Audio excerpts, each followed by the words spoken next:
Mama, tata, trudna sam. Jel crnac? Nije crnac. Znači engleskinja. A ne, Hrvatica. Da kaže, Srbin. Ovaj dio Jadrana nije toliko razvikan. Vukojebina. Robinzonski turizam, bit ćemo srećni ovdje. Jel u pitanju je ministar države. Šta smo mi? Seljačine? Joj, samo da sve dobro prođe s mojim i tvojim starim. Veruj mi, moj čalit je mahir za diplomatiju. Ja ti bre, govna i ti tvoje evropske vrednosti. Edo, pičko materiju. Hej, edo, pičko materiju. Ti baterina, prš! I šta ćemo sad? Imat ćemo 2 svadbe.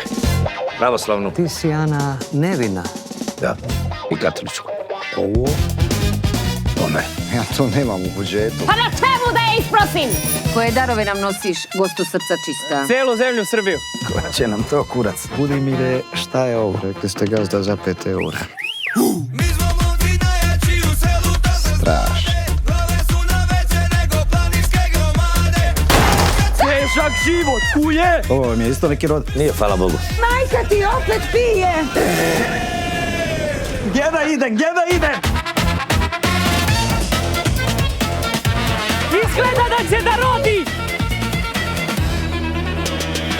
Ako neko ima nešto protiv, neka digne ruku ili neka ćuti zauvek.